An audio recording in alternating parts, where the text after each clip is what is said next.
It's our first breakout. It's our first breakout of the day. And again, you're in the care work and the care economy panel. If by chance you meant to be in the other panel on reversing the harmful practices from the war on drugs, you can hop over to that section with a link in the chat that I'm going to put in right now.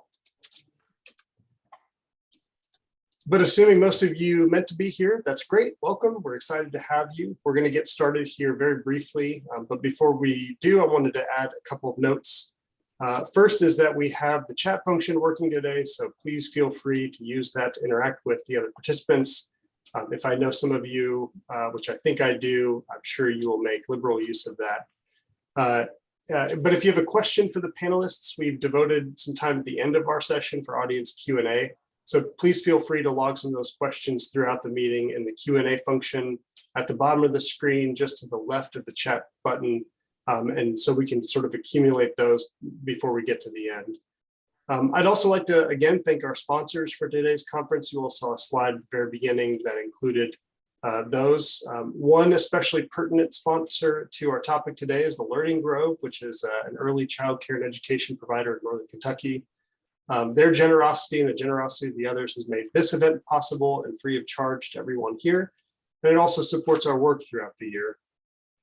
I'll also note that in this session, we've built in a quick 5-minute screen break after our panelists have presented and before we go into a Q&A mode.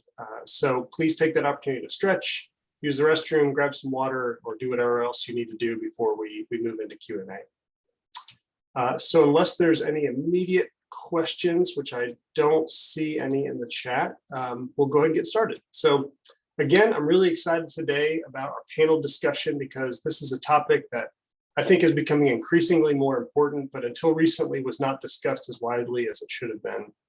With more dual earning households and an aging population and a shift away from institutionalization for those who need consistent care, the care sector is becoming more important to us as individuals and a growing portion of Kentucky's workforce.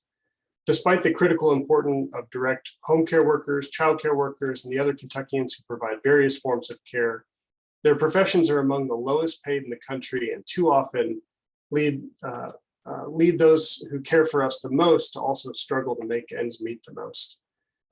There's also a sense in which unpaid care work has also been an important but completely undervalued role in society. The work that happens every day in homes when parents lose a shift to care for a sick child, or adult children who put their careers on hold to care for an elderly parent, just to list a couple of what could be many, many examples of the ways we don't support care as a society.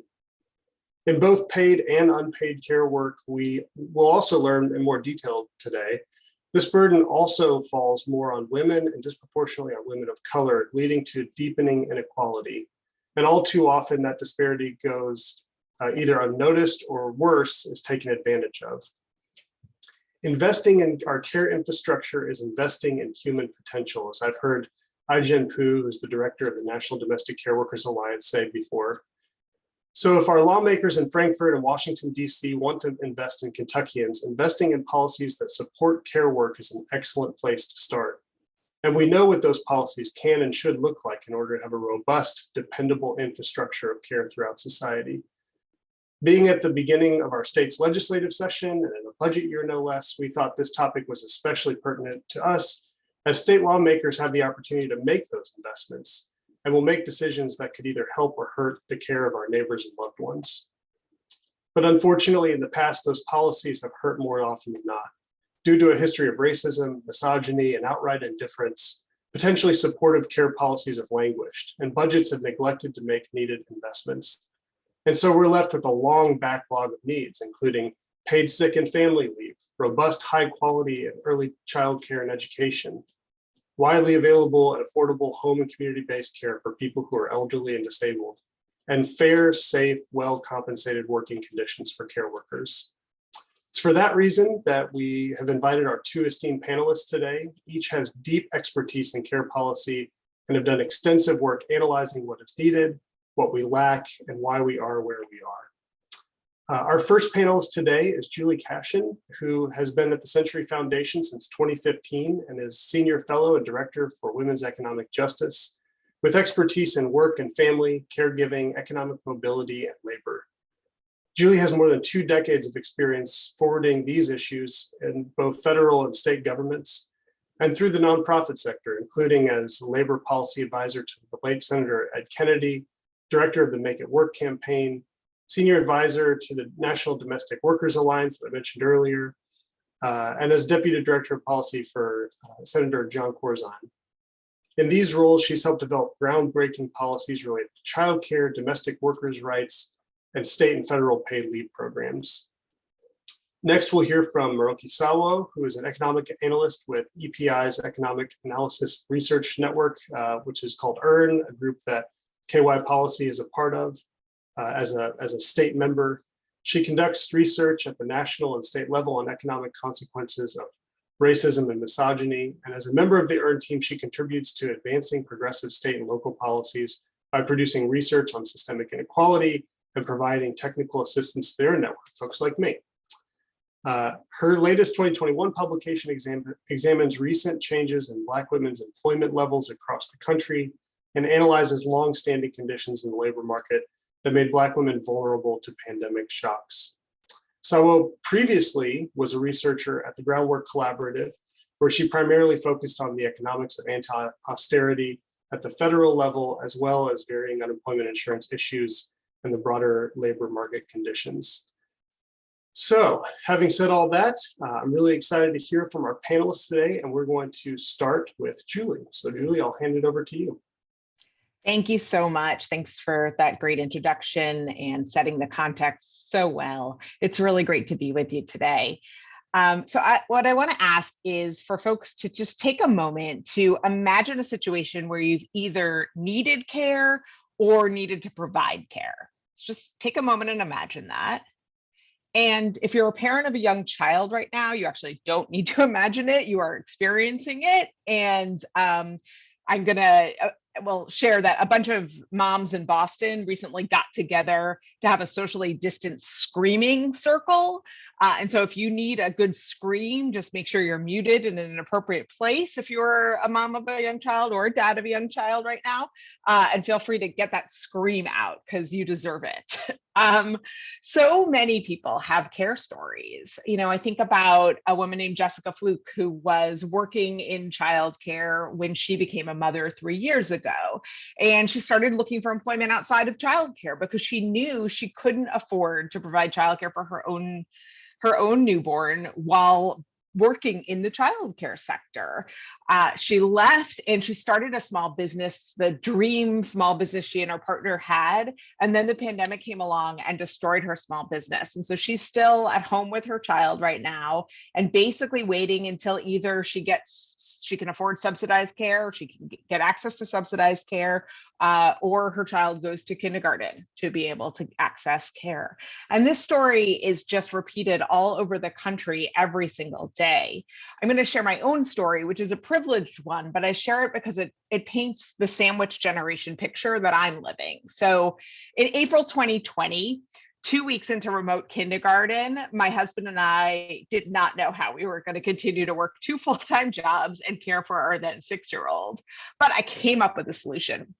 My mom was living alone at the time because my stepfather was in a nursing home recovering from a really bad accident. So I figured she's a retired teacher, we'll move in with her, she'll have company, she'll help us with school, and my husband and I can work. I loved this plan, but the day I called her to ask about it, she told me my stepfather was coming home from the nursing home because they were just terrified that he was there and that would be a dangerous place for him to be. So my mom started having to care for her life partner while my husband and I were working and caring for our 6-year-old, and we couldn't help each other because COVID meant that it wasn't safe for us to be there for each other. And people are experiencing this across the country in much less privileged situations than mine. And so this issue impacts all of us. The reality is at some point, every single one of us is going to either need care or need to provide care. Infants become school-age children who then care for their younger siblings, teenagers who care for their grandparents, young adults who care for their own children, and then care for their parents.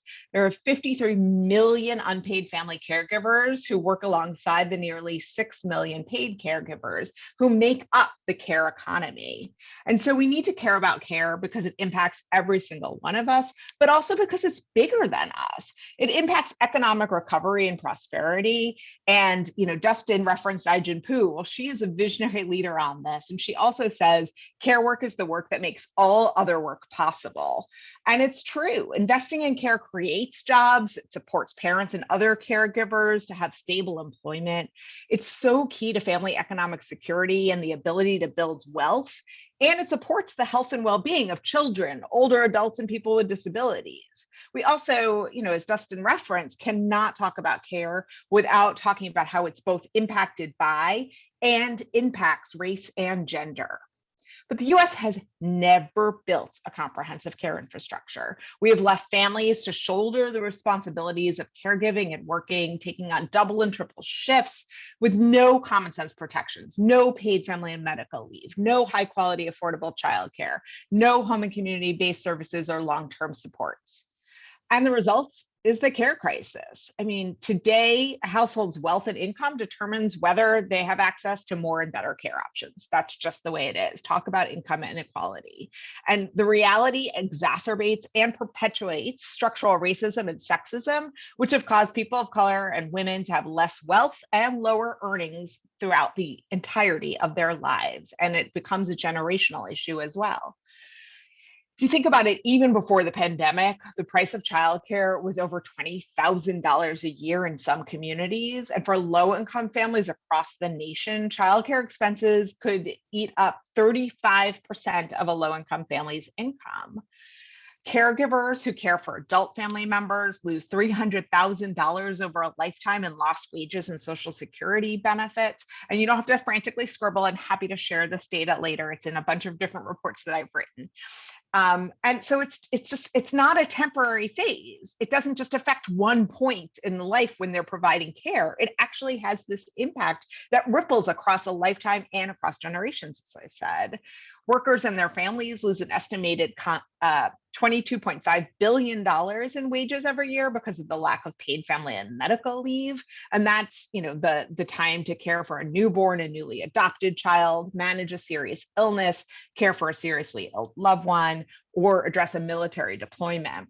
So meanwhile, the low wages in the sector, and Maruki is going to talk more about this, but they mean that nearly 1 in 5 home and direct care workers live in poverty, and 1 in 7 childcare workers live in poverty. So, like Jessica, right? You can't actually pay for your own family's childcare if you work in this sector. The pandemic completely laid bare the devastating economic and personal costs of our failure to prioritize care policies, and it exacerbated the crisis, right? Over the last 2 years, schools and childcare programs have had to close, reduce their hours, reduce their services. Like my mom, people brought their loved ones home from nursing homes out of fear for their well-being and had to take on the full care responsibility themselves. It became a health risk to rely on family, friends, or neighbors for care. And many families, especially mothers, had to spend all this extra time doing unpaid care and providing support for remote learning while also managing their work. So right now, that means there are more than 1 million fewer mothers in the workforce than there were before the pandemic began. And these results are devastating for families and communities and have led to an inequitable economic recovery. Black, Indigenous, Latinx, immigrant women in particular were either providing care to children and family members, or serving as essential workers, or being the first ones to lose their jobs and be forced to look for new ones, all without any support that they need. And so it's had a really disproportionate impact on race inequality. So in order to better understand kind of what the impact has been and how states are doing in particular, my co-author Amanda Novello and I analyzed a range of policies that deal with care in all 50 states in Washington, D.C. We assign each state a letter grade based on the laws they have in place. And not surprisingly, but disappointing all the same, no state received higher than a B. And 35 states received a D or below. So our scoring included 5 areas: childcare and early learning, home and community-based services, paid family and medical leave, paid sick and safe days, and working conditions for care workers. We also gave extra credit for those who had pregnant worker fairness laws, fair scheduling laws, and family supporting tax policies. And so despite the work of amazing state advocates, a combination of limited financial resources, entrenched, well-funded opposition that I don't have to tell you about, and a lack of political will has long stymied the progress on all of these issues. Kentucky earned a D minus. It was 7th to last out of all the states. It has the 5th lowest prime age women's labor force participation rate out of all the states. And it scored 0 points for affordability and supply on childcare, got some credit because of having a pre-K program in place, and actually a good pre-K program in place, no paid family and medical leave or paid sick days policy, and not doing particularly well on long-term supports and services, I'm sorry to share. Kentucky, as you probably know, offers a small and non-refundable supplement to the federal child independent care tax credit, but no other family supporting tax credits. So what's it going to take to change this in Kentucky and around the nation? Well, number one, there's both cultural and policy issues to reckon with, right? So on the cultural side, right now, our current reality is that we see the responsibility of care falling to individuals, families, and let's face it, women, right? And so our vision is that we need to start looking at it as a collective responsibility that's supported by public dollars. Right now, the current reality is each of these issues are siloed. You have childcare advocates, you have home care advocates, you have paid leave advocates, right? Our vision is to transform the way we care for one another at every age and every life stage, and to come together and see this as one care economy issue that undergirds the rest of our well-being and economic security and growth. Right now, the reality is it's underpaid or unpaid, and our vision is that care jobs need to be well-paid, safe, family supporting jobs. Family caregivers need to have support and financial security. The current reality of care is that it's in conflict with paid work. Our vision is that the workplace accommodates the needs of caregivers. Finally, our current reality is that it's a niche issue. It's a women's issue or a children's issue or a disability rights issue, right? Or an aging issue, right? No, the vision is that it is core to economic prosperity, and we all need to accept and embrace that. And that's part of the major cultural change that needs to happen. And so that's why right now is time to build the healthy care economy that we need, right? We envision a publicly funded system that recognizes care as an individual and social responsibility together, that values and better compensates care workers, that supports family members to care and provide financially for each other. And that includes childcare, paid leave, long-term supports and services, supports for care workers. There's still so much work to do, but we have made some progress. So that's the good news. The good news is that we saw the American Rescue Plan and other COVID relief packages bring in billions of dollars to stabilize the childcare sector. Not enough to build the system that has been needed all along, but enough to help providers not have to close their doors, pay back their debts, enough to help families continue to be able to afford childcare at a time when it's really hard.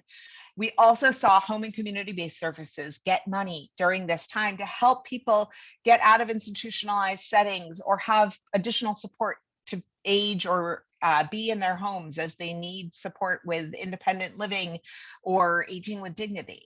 And so we've made some progress. We've seen some progress, and states are taking up that money and using it for good. But there's so much more to do. And Congress is currently looking at the Build Back Better plan or a version of it. And we'll talk more about that in the Q&A. But we are at a moment where change is possible. It is hard. It is a long, arduous road. People are exhausted and have been fighting a long time, but it is absolutely possible. And I'm excited that we are at the moment we are. And I will stop there and look forward to hearing more and engaging more in conversation. Wow, thank you so much. That was really powerful. I appreciate that. So Julie just sort of laid out the sort of big picture groundwork for the care economy as a whole and what those policies look like. And I've asked Maroki to come today specifically to talk more about job quality within the care sector workforce. And so I'm really excited to hear what she has to say, and I'm going to hand it off to her now. Thank you so much, Dustin. Hi, everyone. My name is Maroki Sao. I am an economic analyst at the Economic Policy Institute on the EARN team, which, as Dustin mentioned, KY policy is a part of. And for accessibility purposes, I'm just going to describe myself briefly. I'm a Black woman wearing a multi-patterned dress with a matching headset. There's a white wall behind me. And I am going to share my screen to begin my presentation. So just a quick note about the Economic Policy Institute. EPI is a nonpartisan, nonprofit think tank that believes that every working person deserves fair pay and benefits. To achieve this, we conduct research and analysis and research on and advocate for the economic status of work in America. And EARN is the state level extension of that work, being a network of over 55 organizations in 43 states and the District of Columbia. Okay, and I'm just gonna expand this to full screen. I hope everyone can see me, can see me, well, more so the screen than me, but if there are any issues, please do let me know. Okay, so a bit of an overview. I'm going to continue on the discussion that Dustin and Julie have started. I will speak a bit more about who care workers are, what the history of that has been like in the US and the working conditions in this industry, and the implications of that and some of the policy solutions that we can enact. A lot of my presentation is based on a long report that I co-authored with my colleagues at EPI that came out last year called Setting Higher Wages for Childcare and Home Health Care Workers is Long Overdue. And I'll talk a bit more about that as we go on. Okay, first, I kind of want to start similarly to where Julie did in talking a bit more about what care jobs look like, right? Because care is one of those things, and care labor in particular is something that we've always needed and will always need, yet it is an invisible type of labor, right? And the invisibility of it is not coincidental, it's not accidental, and it's layered with systems of oppression, which I will talk about a bit, right? So who are care workers? Well, some of the most common care workers include workers who are children's earliest educators and people who allow home health care workers and others like them who allow people with disabilities and elderly people to carry out their daily lives, to be integrated into their society, making it a point and being a requirement of their job to be attentive to the physical and emotional needs and shifts of people in their care at all times, right? And so one thing that I want to start off noting is that care work is labor. It is no less important than building bridges and other types of work that are accounted for in the formal economic structure. A bit of an overview of what the current paid US paid economy, care economy looks like, right? And I add the word paid here because as we've already started to discuss, care work is always happening, including in our households, right? And it's a lot of it is labor that is unpaid, that is not even recognized as labor, right? And the connection of that is very intertwined and it's not accidental either. In terms of paid care work in the US, there are some broader themes, which include low pay benefits, it being demanding work, and this dual condition that Julie has talked about specifically with the example given, where care work is simultaneously expensive, yet pay such abysmal wages that care workers themselves cannot even afford care, right? And then we also have this contradiction where care work is literally vital for our survival and well-being, and yet care work is something that comes with poor working conditions and pay. So a few numbers. I cannot come from EPI and not talk about some numbers. So to give you a sense of how low these wages are, the average home health care worker in the US is paid around $13.81 per hour. And for childcare workers, similarly at $13.51, right? And then the numbers we see for Kentucky are slightly lower than this, actually. And then I wanted to highlight some numbers from other reports at EPI just to make that point a bit sharper, right? Among people who provide long-term services and support direct care workers in that industry who live in Kentucky, 80% of them make less than $15 an hour. And then among childcare workers in Kentucky, 78% of them make less than $15 an hour, right? And I have some numbers to compare to how much higher and how much more concentrated this is an issue relative to national averages, right? And so just to bring it home a bit, pun intended. So why is care work so undervalued if it's something that we cannot even live without? Well, there are three connecting things that I want to highlight here. We devalue care work itself, the people who primarily do care work, as well as those most dependent on their labor, right? The devaluation of care work itself comes from the fact that the paid care economy is the commodification of work that women in particular have done for generations and decades, mostly in the household, right? So it's work that has been socialized as women's work and not given the same credentials that we give to other type of labor that are accounted for in what we call the productive sphere of the economy, right? And care work being at the heart of what is called reproductive labor, meaning labor that we need to live and thrive and reproduce ourselves across generations. Second to that, we also undervalue care work tied to this because of who does it, right? I already talked about women being the people who primarily do it, but it's not just women generally. It is layered across women of other identities that are marginalized and oppressed, right? And to see this in the US, I want to talk a bit about who care workers are in the US, right?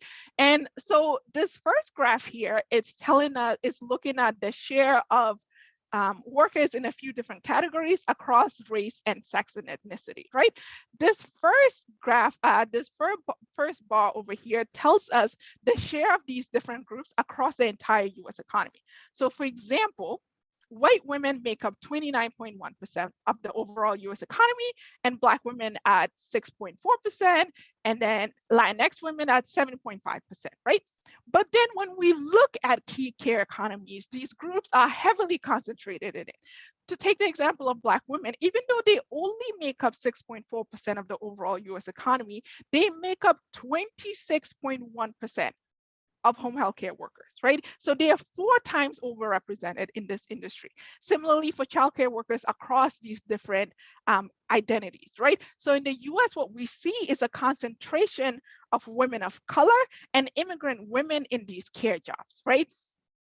And the third layer I want to talk about quickly, well, not so quickly, because it is an important part that I think is often not addressed, in that not only do we devalue care work itself and the people who do it, we also devalue the people most dependent on care. And we see this most explicitly in disabled people and the elderly, right? And so this is what is categorized as ableism, where we undervalue people based on what we assume what we categorize as what they're able to do in their bodily forms and minds, right? And what we categorize as them contributing to society and the economy in particular, right? Because the emphasis is on that, right? And so those people, the people and labor most needed for people suffering from ableism to be most able to live their lives, the labor rendered upon them is also devalued because the people they themselves are devalued, right? So I make this emphasis because I think the connection across these 3 things are important for us to note and be able to address them. So here, another graph about immigration. And again, similarly looking at what people look like across the entire US economy and what they look like in certain care jobs, right? So if we look at US born women, well, actually, let me go to naturalized women. right? So these are women who are born outside of the US, moved to the US, and are now US citizens via process of naturalization and citizenship, right? Although they make up 4% of the overall US economy, which is the number I'm highlighting here, among home healthcare workers, they make up 13.9%, which is this one here. And then among childcare workers, 9.8, right?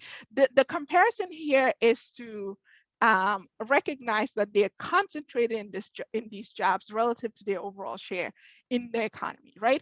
And then I don't present it here, but in the data, even among men, even though care work is heavily feminized, right?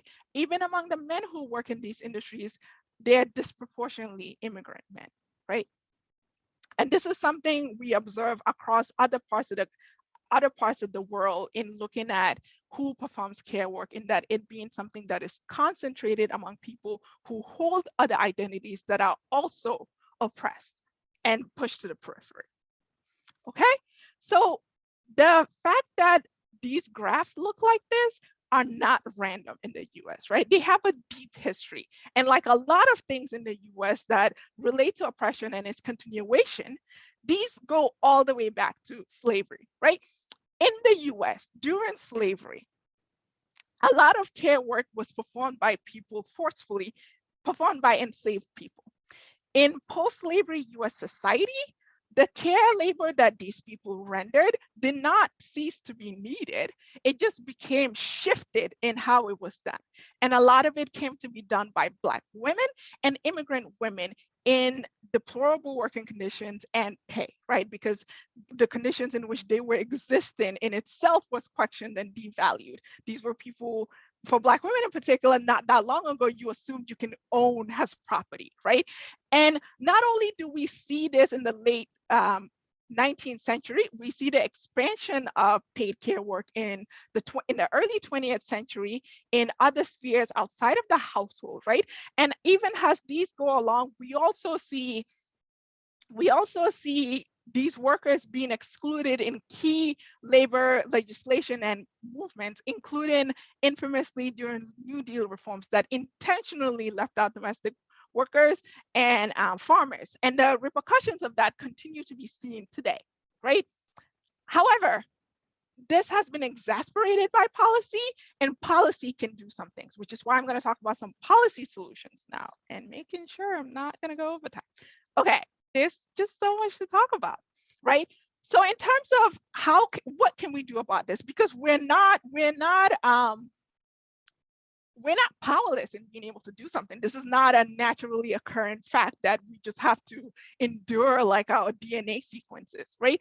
One of the first things is something we've been doing, which is laying out these mechanisms through which systems of oppression drive the outcomes we observed previously, observed today, and would otherwise continue to observe if we don't address, right? You can't address something that you do not lay out, that you do not make connections to, that you do not recognize how it operates and who it is most affecting, right? And secondly, as we do that, and part of the mechanisms of doing that is addressing the pay of care workers, right? So the report that I mentioned, part of the report is an empirical part where we talk about how to address some of these issues and reduce the penalties and inequalities care workers face in their pay. So I'm going to show you an excerpt from the table, just, so it's just not too many numbers and words to throw at you all at once. Here, what this table is showing is some numbers. The first row is just telling you something that I mentioned earlier, which is the current average wages that we observe across these two particular care jobs that we focus on. Then it is to say, all the things that I've talked about in terms of why we devalue care work, we devalue the labor itself, who doesn't, and the people most dependent on it, right? What are some ways empirically we can say we can reduce these things? And I'm using the words reduce here intentionally because we do not swipe away systems of oppression with a table, right? We can reduce them and we can try to address them in this and other aspects, right?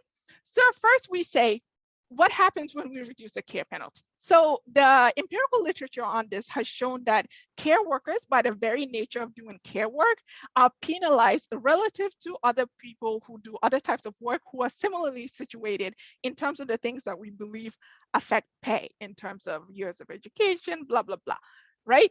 So we say, okay, If we address that, how much do the wages increase by? So that is this row. Then we say, what about these demographic penalties that we know women, people of color, immigrant people, and the people at the intersections face? We come here. Then we say, what happens is if this was an industry that was heavily unionized, right? And EPI spends a lot of time researching and talking about the union premium and the benefit unions bring to workers, one of which is in terms of their pay. So here we end up with a recommended wage that is about $22.26 for home health care workers, and similarly $22 approximately for childcare workers, right? And the distinction here is empirical, given the way we had to go about it. If you look in the report, we talk about a few other benchmarks of how we think we can address this, right? And overall, we end up with a range of between $22 and $26 per hour, right? And I'll emphasize here, we are only talking about wages. Wages are not the only important economic benefit to labor, right? All the other types of compensation outside of your direct pay in terms of healthcare in this country, paid leave, retirement benefits, right? Those are also things that we see care workers having much less access to relative to others in the economy, right? And so just want to emphasize that we're saying these are the minimums we have to do and have to couple them with other things, right? And included in the report is one aspect that I was very interested in, given I'm a diasporic Black person, is to say what is happening in other parts of the world, right? In one respect, I've talked about what's happening in the other parts of the world in terms of the devaluation of care being something that's a global phenomenon, and it being a global phenomenon of who does care work and other identities in which they are oppressed, right? And so I just want to highlight here some of the things that we've learned from other countries in terms of countries that are doing care better, right? Even though devaluation is a global phenomenon, we're all not doing it equally bad, right?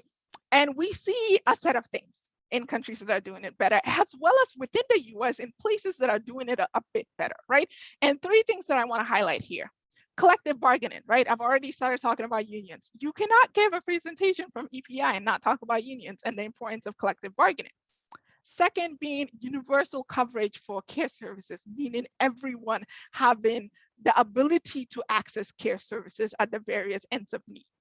The third one that I want to emphasize in the theme of public financing is that the involvement of the state in both funding care provision and oversight of the workforce. So it's not just in terms of dollars, which are essential, it is dollars coupled with the involvement of the public in making sure that care workers are paid right, that labor laws and regulations are met, and oversight in general, right?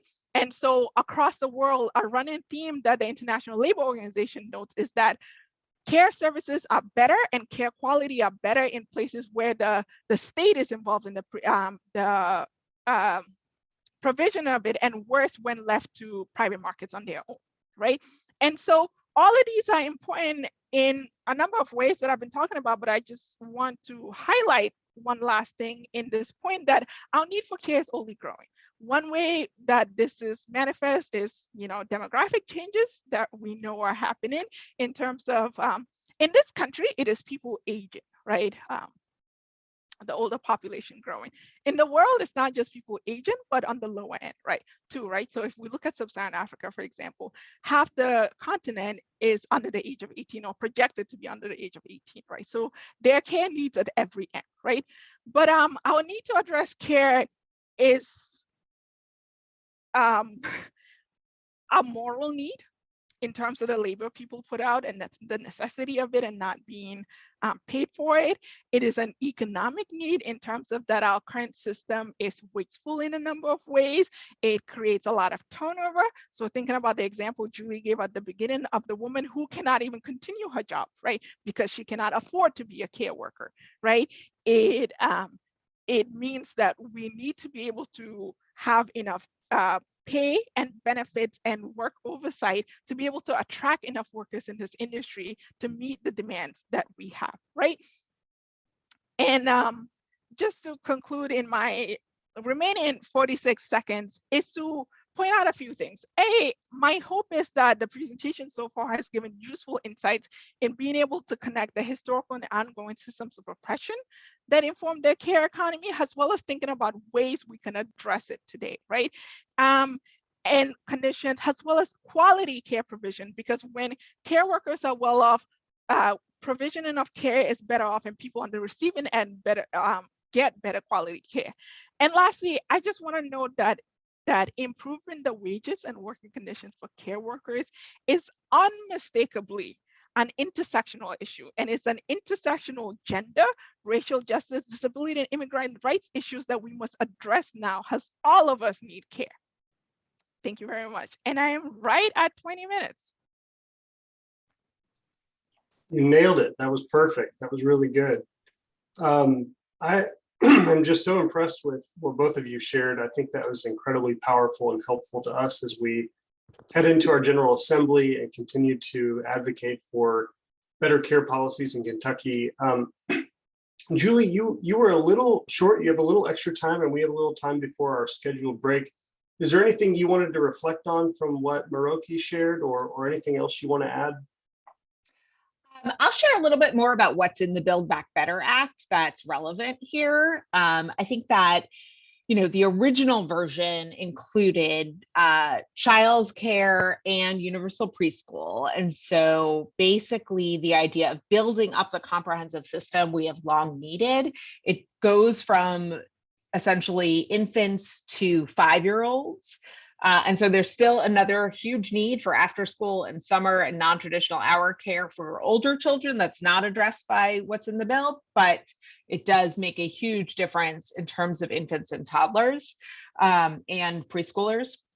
It also makes sure to put public dollars into the system to kind of address that tension between parents paying too much and the people working there not making enough. So basically it solves that market failure by putting public dollars in so that, it's affordable for families and available for families, and people can afford to work in that sector and actually get care for their own families, have health insurance, build retirement savings, etc. The bill also includes home and community-based services. So that's basically through the Medicaid program, giving more money to states to invest in both the workforce, home healthcare workers, personal care assistants, and affordability of being able to get those services and other kind of technology, and in some cases even housing, and different solutions for families. The childcare, it goes up to a pretty high income level. It's more universal. On the home and community-based services, it is much more targeted to lower income families. So I think that's important. The original bill included paid family and medical leave. What we're talking about right now might not, which is really awful. I mean, if you think about the fact that we're going to be able to provide childcare where we're paying people to take care of your child, including for infants, but we're not going to give you wage replacement for taking care of your own newborn. Like, that's really problematic. And so the push for paid family medical leave continues. We also know that so many states don't have paid family medical leave, but a number do. And so that is something that states have been able to solve on the state level as well. I also saw there was a question about universal pre-K in Kentucky. I don't know the details, but I do know that it's exciting, and especially any policy that focuses on pre-K should focus on the combination of serving 3- and 4-year-olds, making sure it's full day, and making sure that the early educators who work there are compensated based on higher standards and what they actually are going to need to live. And the fact that this is incredibly valuable work that pays dividends for generations to come, that if you are able to really give a young child what they need early on, that they're going to be able to do better in school, they're going to be able to make more money over time. There's a lot of studies that show that the benefit of investing in early education. And so I think that's a really important measure as well. Happy to talk about anything else that would be helpful, but that's what I'll add for now. We'll dig into some audience questions here in a little bit. There's some really good ones piling up here. Moroki, any other thoughts before we take a quick 5-minute screen break? Nope, we Okay. can go ahead and break. All right, so by my watch, it is 11 o'clock sharp. We will unmute ourselves again here in about 5 minutes. So folks, take this opportunity, like I said, use the restroom, stretch, get up, walk around. Also, if you have additional questions, now's a great time to add those to the Q&A box, and we'll be back really shortly.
Campaign where they brought together all of these issues with childcare and paid leave and home and community-based services and the workforce. And, the unions are at that table, the family-facing moms groups are at that table, right? There's all these different folks have come together. And, Mark, you talked about it as, it is this intersectional issue with gender and race. And when we bring it all together like that in our advocacy work, we are truly living those values and truly able to make the case that we need all of these things, we deserve all these things. The military advocates don't have to fight or choose between the Navy, the Army, the Air Force, the Coast Guard, right? But we're yet asked to choose among our needs. And that's just not the way we want our country to look. And so I think the coming together has been really powerful. That's a really good segue into my next question, which is really this idea that, advocacy is best done by the folks impacted by the policies or the issue that needs advocating around. I think about the phrase "nothing about us without us" a lot of times. So and I asked this specifically because I know a lot of advocates here in Kentucky have been giving more and more thought to how we sort of platform the voices of directly impacted folks, be they, folks who require that care work. We have a rally coming up called the 874K rally, which is representative of the 874,000 Kentuckians with disabilities who all show up at the Capitol every year. But then also, advocacy around service providers as well. Where do you see advocacy working really well throughout the country from directly impacted folks? And what does that advocacy look like? Yeah, I can comment on that. And just a great quote from the disability justice movement and advocacy movement on "nothing about us without us," right? And thank you, Julie, for upping the point that truly the pitting against of groups against each other is self-defeating, right? And one thing that I in some ways forgot to add is that the different layers through which we devalue care, they're all connected in that the very systems of oppression that ableism feeds and is based on are also the same systems of oppression that devalue immigrant women, women of color, etc., right? And so it is a joint fight in a way that It is not our benefits to separate, and it is a tactic of oppression to separate. But yeah, so on this question, I'm gonna comment on what we've been seeing in terms of worker power movements, given, those are most related to my job. And I think my colleagues who've been super helpful in helping me gather some of these. And the most straightforward answer has been, we've seen movement where care workers have been able to build strong unions, right? And we've seen this, for example, with SEIU 2015, which has done a lot of work in terms of long-term care facilities and creating a public rating system, right? And part of that relates to our own group called Lane, right? And a statement from them is that SEIU Local 2015 strives to build a long-term care system that accomplishes two goals. First, our system must be able to meet the needs of everyone who needs care and breaks down the barriers to care because of income and structural racism. And secondly, the system does not work for workers, and then talking about the need for that, right? And currently the best example we see is in SEIU 1199 NE in Connecticut, and the amazing victories they've won there in terms of winning a contract for care workers and increased wages and all the things, right? So it's been a lot of years of collective bargaining and organizing and striving that has brought us here, right? So it is a intertwine of public investment, public funding, worker power, as well as community engagement in terms of people on the receiving end. And I can drop some links, by the way, in terms of some of these things that I've noted. I can also just add to that, domestic workers who don't have the right to organize, but have been organized in a, I guess, small o organized, have won domestic workers' bills of rights in 10 states, right? And, I was at a convening a number of years ago where I was talking to a home healthcare worker, and she said, I didn't actually think I had worth as a human being until I came to this conference. So, organizing is really powerful in terms of policy wins, but it's also really, the first step is actually saying, oh yeah, society's been telling you, you don't have worth as a human being for a very long time. That's not true. Let me show you and tell you and explain you and revere you for this amazing work you do and show you are not alone, right? You are part of a much bigger movement, a much bigger collective. And so I think bringing people together in those ways can be so powerful from a personal and a collective and an advocacy perspective. I will also just share one of the tensions that I'm seeing right now, which is that people who work in the childcare field are so exhausted. Parents are exhausted. Those working in childcare are basically, trying to keep their doors open, trying to make sure their kids are safe, trying to, get tests, get masks, get what they need. And that sector was really challenging before, right? It was not like they were flush with money before. And so to then ask them, when you lock up for the day, can you then call your senator? Can you then, right? Like asking them to do one more thing on top of it is a lot right now, parents too. And so we want to center their stories. We want to center them and their needs and their asks. And as grass tops leaders, I think we also want to have their back, right? And we want to make sure that, we are able to, if we are the ones who are paid to do this work, that we are able to bring their stories to legislators, to bring their stories to the media with their blessing, with their, interest and consent. So that it can be a partnership, because people are really tired. I was told recently, the climate change movement is doing events like every other week and, or every other day, like where's childcare? And I was just like, childcare's trying to survive. Thank you very much, right? And so I think there does need to be a centering, but also a partnership. Yeah, childcare's at home recovering from the day.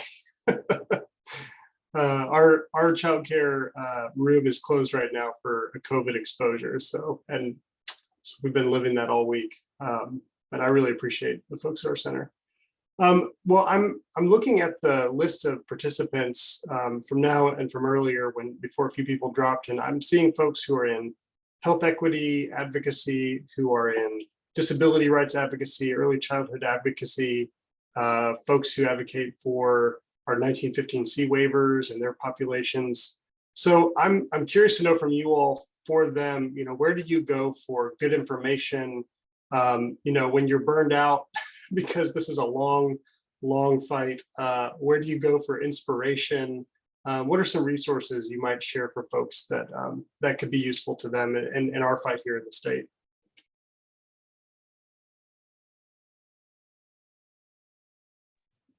Do you want to start, Julie? You can start. I'm happy to start, sure. I use a lot of resources from the Economic Policy Institute, which has great research. Certainly the Century Foundation, tcf.org. We do a lot of good work in this space. I think, there are folks like Caring Across Generations that are able to bring these issues across them and give a lot. I sadly spend way too much of my time getting my information from Twitter these days. So I also share a lot of information there at Julie Cashion, if anyone wants. But I think that, there's a lot of amazing organizations doing all different parts of this work. And, there's a long list, which I would, the Center for Law and Social Policy and National Women's Law Center and First 5 Years Fund and Justice in Aging and the ARC. There's, a ton of amazing national organizations out there. Some of the work I do at Century, I do try to bring some of the care agenda together in a way and bring the research together so that it's not all as disparate. I'll say in terms of inspiration, yesterday was the 1-year anniversary of Biden and Harris of President Biden and Vice President Harris being inaugurated and starting their term. And, there's so much left to do and there's so much that we want to see change. And it's hard to just celebrate. It's hard to not feel frustrated. But if you think about it, I just started picturing all of those public servants in the administration right now who care, who get it, who want to make the world a better place, who are trying every single day with, with a racial lens, with a gender lens, with an economic equity lens, right? I mean, this is so different than where we were 1 year ago today. And so thinking about, there's that. There's the fact that we have made progress on a lot of different things, as much as there's still room to go. But I think just looking and seeing, we called for $50 billion in child care funding. We called for money in home and community-based services to go along with the airplane bailouts, right? The airline bailouts and the restaurant bailouts. And we got it. Those things happened. And so there's so much more to do, but we are moving forward. We are moving in the right direction. And that definitely gives me some inspiration as well. Yeah, all great points. And something that was occurring to me as Dustin and Julie were speaking was the emphasis that we ourselves doing this work also need care, and the universality of care, and in living our world as this, and in a ways being very commodified in our beings, remembering that. And so wanted to note that. And also, as I was sitting here thinking, I quickly glanced at our report in front of me at our reference list, which is 5.5 pages of citations. So a lot of places being the source of information, etc. Right? I in my work and in my life,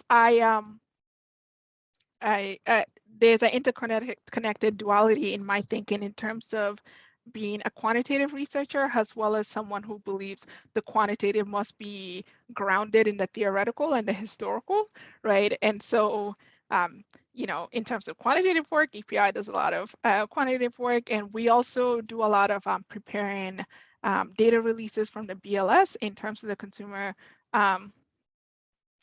population survey, CPS, I blanked on the P for a second, and making that accessible, right? And so that is a source of great information, which is a source of info for the graphics that I showed, as well as other work that EPI does. And then for me, in terms of looking at the literature, it is important to me to look at people who are talking about it, not simply from looking at data points, but in terms of speaking with people, living the work, theorizing about it, right? So I spend a lot of time, for example, on the National Domestic Workers Alliance website and reading different reports, including pieces that bring together quotes, et cetera, and stories from people, right? I find that very powerful. And one of them that really stood out to me was one called Unbossed, right? And it's in reference to, gosh, I'm gonna mess up her name. Okay, I'm not gonna embarrass myself on a panel, but an answer of being unbossed as a Black woman and doing what you want to, and the centering of Black women in this work and being able to hear their stories and what they want to emphasize. So I find that part incredibly important, right? And for me also, as an economist in training, I do read deeply into the theoretical end of this as it relates to living, right? And in that, I found a lot of great knowledge and expansion of mind in thinking about structures of labor, right? What we account for as labor and what isn't accounted for, right? So in doing a 2-year master's, I spent a whole year writing a thesis on a multidimensional measure of poverty that takes into account time, right? And time here becomes important because it brings into the picture all these other types of labor that we do not account for otherwise, a lot of which is care work, right? Okay, I'm gonna wrap up. In terms of inspiration, my mom came to mind. I will share this video with her so she sees I highlighted her. But my mom and family, and in being able to be grounded in the people we love and care for, and being reminded that the work being done isn't some random abstract, but also being able to recognize labor is not the only thing to our lives. And also the history of all the people who've enabled me to sit here today, clothed as I am, talking the way I am, and being able to speak on the things that I do. Yeah, my mom also, well, my mom signed up for this conference, but it looks like she went to the other panel. So I don't know. I don't know what that says. All right. Well, that was amazing. And I really appreciate your reflections, both of you. And I, I look to the two of you for inspiration and for good information. Very literally. That's how I found out. I mean, looking at your pieces, I learned about both of you and was excited to have you on here. So at this point, I think we can turn to some audience questions, and it looks like unless some new questions pop up, we might actually wrap up a little early for everyone. So folks who are joining us for the second half of today can maybe get some lunch. I know we packed it in really tightly here. So I'm going to start with Ariel's question because it's one I think I can answer. Ariel, it's good to see you. Ariel was actually on my panel, I think 4 years ago on health equity. So it's good to see you again. She asked if we had any thoughts on the current efforts in the Kentucky legislature to pass universal pre-K this year. Is that a possibility if any bills have been filed? And are there any changes that should be made? So I'll just start by saying that Kentucky very likely is going to pass universal full-day kindergarten this year, that's something we haven't even had up until last year, which is obviously a huge problem. So I do think that's going to move forward. Universal kindergarten is now going to be, for the first time, put into our standard funding formula for all of primary and secondary education. So I think, and so on. So I do think that is pretty much a done deal.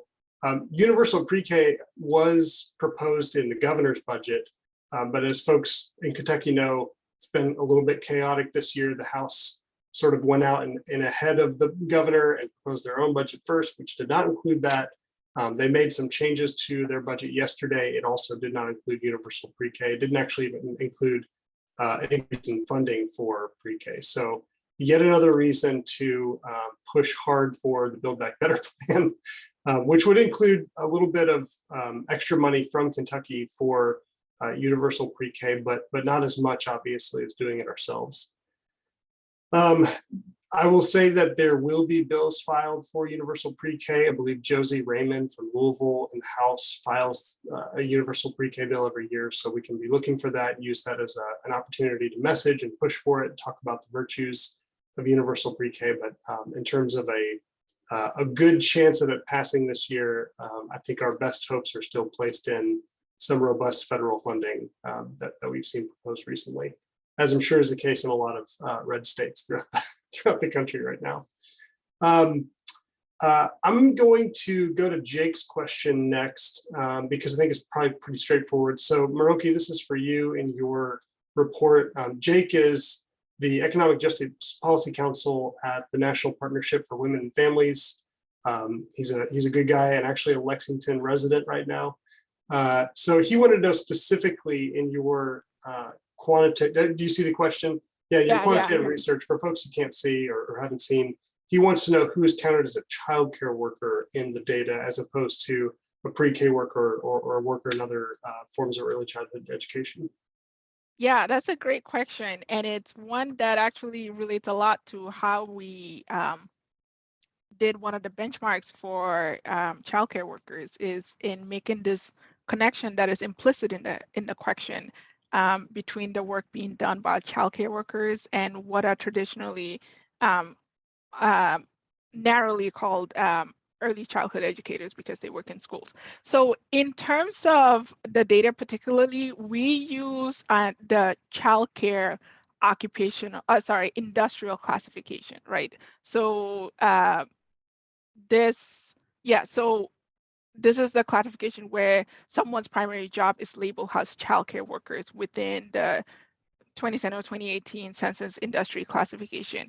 And there is a separation between people in that and people who work in elementary and middle schools, right? But the thing we did, or the advantage we explored, is talking about what would happen if childcare workers were paid more like elementary and middle school teachers, right? And even in doing that, part of what we had to wrestle with is that even elementary and middle school teachers, they themselves face a pay penalty relative to others in the economy, which EPI has done a lot of work on, right? So there's a separation which we did take advantage of in talking about what would happen when their wages look similar to elementary and middle school teachers. I hope that answers the question. That's the just to nerd out for a minute, that's the INDP code, right? Within the CPS for OCC. childcare. Oh, the OCC. Okay, so it's occupation, not industry. Sorry. Oh, it's okay. Yes, IND. Okay. IND. My apologies. You got it. No problem. Yeah. I know Jake's nerdy too. He may be interested in that specific designation. Yeah. I'm sorry. I'm looking at a Word document of my code. That's not the most helpful thing. We can do an email where I can introduce you if he wants. Yeah. I've been doing some similar research. I'll be happy because the thing is, we did a lot of crosses for industry and occupation, right? Yes. Which matters a lot for home healthcare workers. But I'm looking because you can pull supervisory positions and and then identifying home healthcare workers is a bit more laborious. So, for example, in the expanded 2018 occupation codes, we have about 4 different occupations that are specified, and then we link those to 3 different industries just to make sure we're capturing the right people. But yes, it looks like the childcare linkage is just occupation, so not industry. So not only are they undervalued and underpaid, but they're also difficult to even identify. Yes, I mean, data collection is a reflection of societal views of whose lives matter, right? So this, for example, is the ongoing question of being able to have sample sizes to talk about people who are othered in terms of race, gender, or ethnicity, right? Because even though, yes, these groups make smaller shares of places, right? It is still the fact that sample designation and sample design has in mind those things, and it will take more effort, but if it was prioritized, it will be a thing. We go through a lot to make sure to get business data. Yeah. A lot, right? And if you look at the amount of resources spent on CES versus CPS, it is there, right? Anyway. Yeah, and all of this is noted in the report, so I can email in terms of where in the report to look at.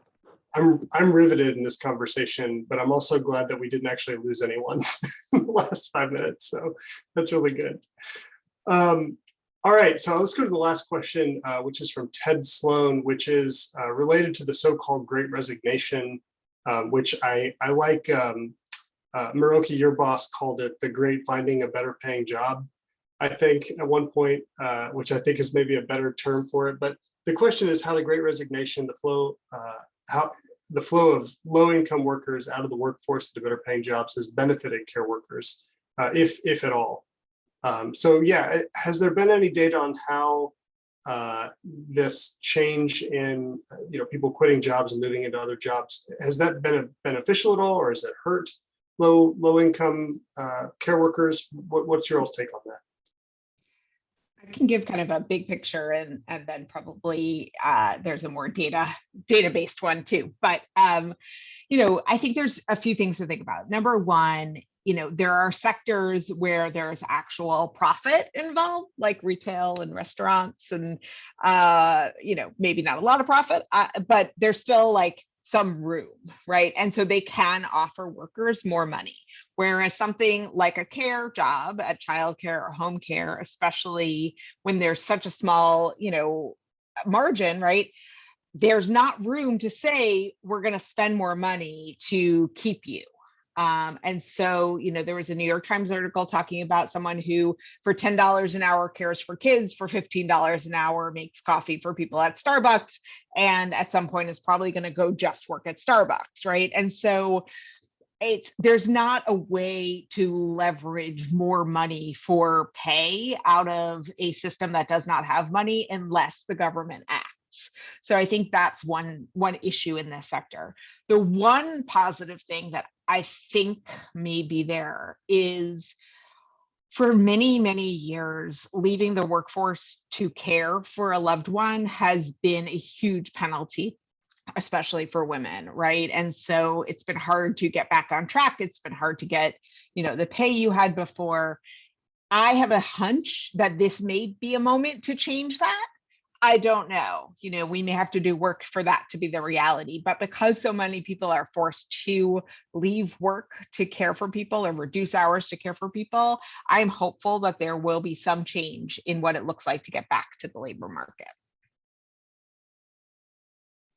Yeah, and I would say I haven't looked at any data on very recent wage growth in terms of how it affects care workers generally.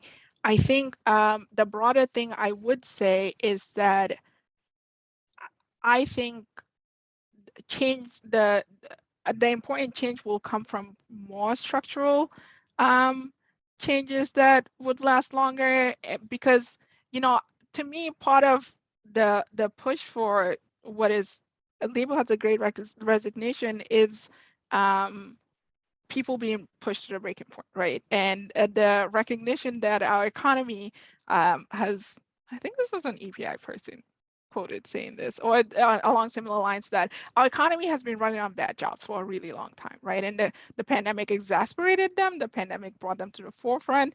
And for some people, it just made it just intolerable beyond anything, right? But I think part of that is recognizes that we're still in a global pandemic.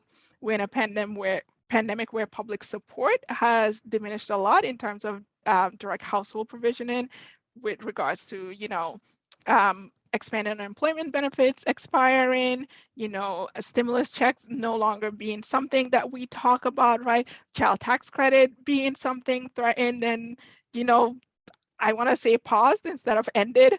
But those are all important things to think about as people may be without jobs and still needing to support themselves. I think things that will make a bigger difference for care workers in particular is things along the lines of, a federal minimum wage of $15, for example, because that sets a floor across the entire economy below which no one should be paid, right? And the research on minimum wage has shown a lot of things, not only, refuting claims about lowering employment in the overall, et cetera, but also showing the ripple effects of increase minimum wages, and recognizing that care workers do such specialized work, they should not be the lowest paid people in our economy, right? And the adjustment of those and being able to adjust wages for everyone, no matter where you are. Increase unionization and being covered by union contracts and the things that come with that, right? Which are more lasting in ways. And we know from research that union contracts not only benefit union workers, but also people who come to benefit from the ripples of that in creating better standards in the economy for everyone, right? I think those are all things that remain to be necessary, even as we see people being so exploited beyond measure in their jobs that they walk away, right? I think those are things that are important to keep in mind. Yeah, there was a meeting with some advocates here in Kentucky with the cabinet leadership, with our cabinet for health and family services. And we were talking about how low the wages are within the cabinet, which obviously then ripples out to the direct care work that the cabinet supports. And he was saying what we appeal to is a sense of service and an ability to make the Commonwealth a better place, but you can only do that for so long without a pay raise or benefits.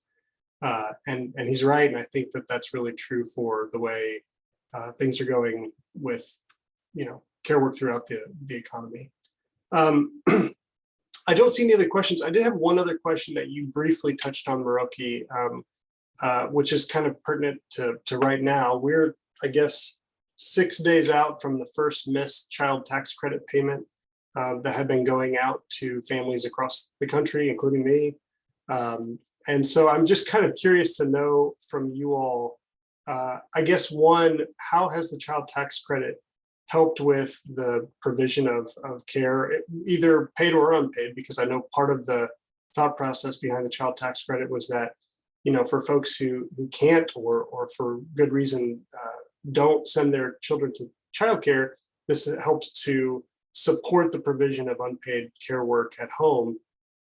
So what did that mean during the 6 months that those checks were going out? And what does it mean now that we are ideally in a pause, as Maroki said? I would just say, I don't think the child tax credit is any real care solution. I think it was really much more about addressing the high cost of raising children, that in order you keep a house, you keep a roof over their heads, you keep food on the table, you have school supplies, you have clothing, right? You have holiday gifts, right? There's so many different pieces of the puzzle, and wages have been stagnant for so long that families are not able to keep up. And in the middle of a pandemic where job loss was high, especially in low-income communities, the being able to meet the cost of living with a child and raise a child has just been super challenging. And so to me, it hasn't really, and the data has shown, or some of the initial anecdotal data I've heard about, is that for families who already could afford care, maybe it helped them a little bit to offset the costs of childcare. But for families who were already struggling to afford care, it hasn't made a difference because it's just not enough money to make that difference. But it has made a huge difference in being able to, pay electric bills and pay utilities and really, keep people above the poverty level. Based on what we currently use, not the master's thesis that probably shows what poverty really looks like. Yeah, and to echo on that, something that was coming to mind as Dustin asked the question is a comment that I saw that the economist Gayatri Ghosh at the University of Massachusetts Amherst talk about it in terms of we should not fall for the trap of commodifying unpaid care work, right? And I make this comment not in the greatest way, because I will not expand upon it, and we'll leave that as a bug to think on, which is to not fall for the same traps that exist in our current economic structures and reflecting that inwards, right? And the reason that came to mind is precisely in line with what Julie was just talking about, in that something like the child tax credit is not a replacement of care work, right? And in particular, something that I want to emphasize that I think is sometimes lost is the recognition that care jobs are professional jobs, right? They're jobs that do not magically go away. And I think it's one of those things that is important to recognize when we talk about things, for example, like women's labor force participation, because we're emphasizing women's participation, in the paid labor structure, as well as not accounting for all the other labor that goes on in these jobs that are technically within our labor structure, right? That are just not adequately supported, paid, etc. Right? And so in that recognition, I think of the child tax credit as among the pool of things that I sort of listed some of in terms of supporting families, right? And supporting people and being able to live in this country, right? And in some ways trying to publicize some of the costs of raising a human being in this world, right? So if you think of the enormous role parents play in being able to reproduce the human species and just being told you're on your own, right? It is just incredibly remarkable. So I think of it in that sense, right? I don't think of it as an either or. I think someone noted in the chat about a web of solutions. Maybe that was you yourself, Dustin. Anyway, it just popped up at the top as it came in. But a recognition that they don't cancel each other and they don't necessarily take away from, I mean, not even necessarily, they don't take away at all from the broader point of building an adequate care infrastructure, which cannot meet our current needs, right? Not to talk about the needs that will continue to grow. Man, thank you all so much. I asked both of you to be here because I learned a lot from you prior to this session, and I wanted to learn more, and I did. And I really am grateful for the time that you all spent with us today. If we were live, I would ask everyone to give you an applause. So maybe everyone can just clap their hands to themselves in their rooms at home or in their offices. So again, I really appreciate this. For folks who joined us, we'll have a recording of this that you can look at later. We've also included links in the chat to the next two sessions that are coming up. First on how to win against austerity and invest in prosperity. And then the second on reinforcing transformative safety net improvements in Kentucky. I'll be presenting there too on unemployment insurance. So thank you both for being here so much. I really am grateful for what you shared and how much I was able to learn from you all. And we will end there. Thank you. Thank you, everyone.